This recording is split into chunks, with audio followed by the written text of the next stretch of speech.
The following video is based on information from portals, reports, complaints, and testimonies. The dark side of delivery apps, a network of fraud, bots, and fear. What began as a revolution for independent workers is now plagued by alleged fraud, exploitation, and broken promises. Uber, Doordash, Spark, Amazon Flex, all of these platforms once offered flexibility and good earnings.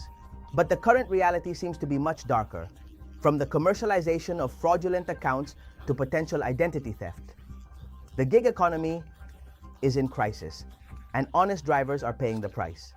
The rise of delivery platforms, an unfulfilled promise. Just over a decade ago, these platforms offered something novel: job flexibility and good earnings. The proposal seemed incredible. Being your own boss, working at your own pace, and earning a decent income.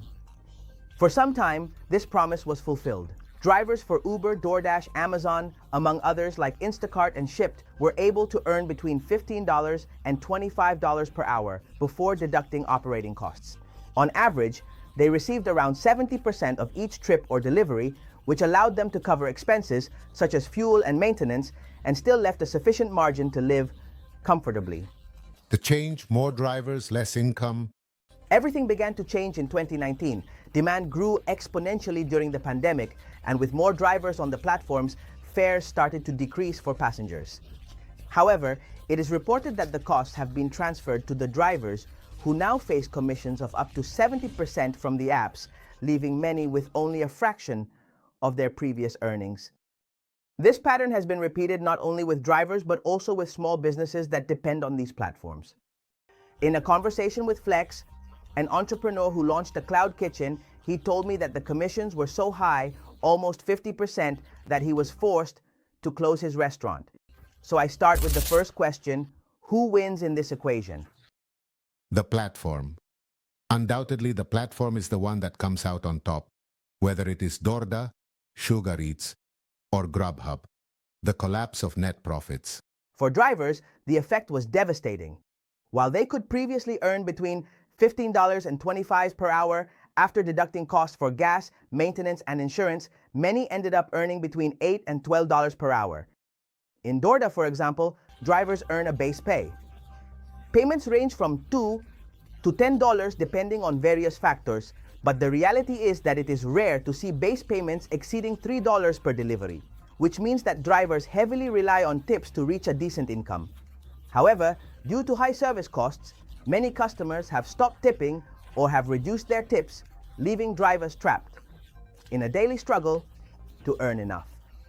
The rise of fraud, fake accounts, and bots has compounded the issue. In addition to financial problems, an even bigger issue has emerged: fraud. When I started my YouTube channel, Delivery TV, I began receiving reports about the use of bots that accepted orders faster than human drivers, giving certain drivers an advantage. This was compounded by the alleged sale of fake accounts in a black market that has grown exponentially. Allegedly, malicious actors have created a black market for fraudulent accounts using stolen identities of American citizens, sold by individuals in South American countries to distributors in the United States. These identity packs would be sold for hundreds or even thousands of dollars, which has severely affected legitimate drivers who have to compete against these accounts for work.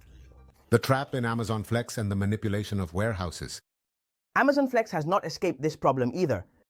Without the use of bots, it is practically impossible to obtain work blocks.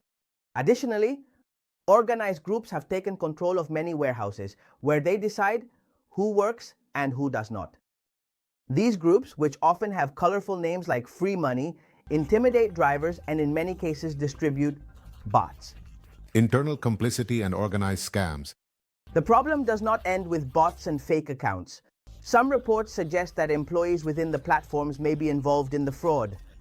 Just a few days ago, we learned about a fraud involving DoorDash for $1 million, where support agents were accomplices.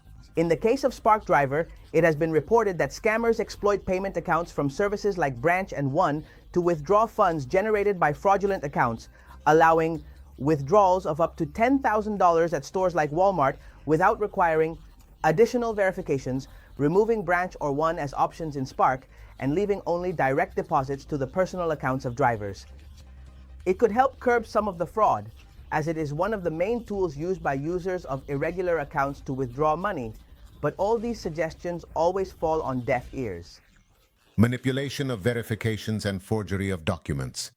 In addition to the use of fraudulent accounts, scammers allegedly manipulate facial verification systems and forge documents. Testimonies have revealed that workers within Spark, specifically from the company DDI, are allegedly selling links for amounts ranging from $1,000 to $10,000 to hackers so they can change critical information such as social security numbers and driver's licenses. These links would allow for unlocking deactivated accounts or creating fraudulent accounts, which further exacerbates the situation. Friends from Spark, friends from DDI, of course I offer you your right to reply. Do you have anything to say? Consequences of identity theft fraud. The problem of identity theft has escalated so much that recently Business Insider revealed how people who have never worked for Uber or Doordash received 1099 forms from the IRS for income they never earned. A particularly striking case is that of Brandon Emerson, who received a letter from the IRS stating that his wife owed $10,000 in taxes for earnings from dollars that she never received. This is not an isolated case. Faith Gardner from Richmond, California, received forms totaling $66,000 in income from Doordash, despite never having worked for the company.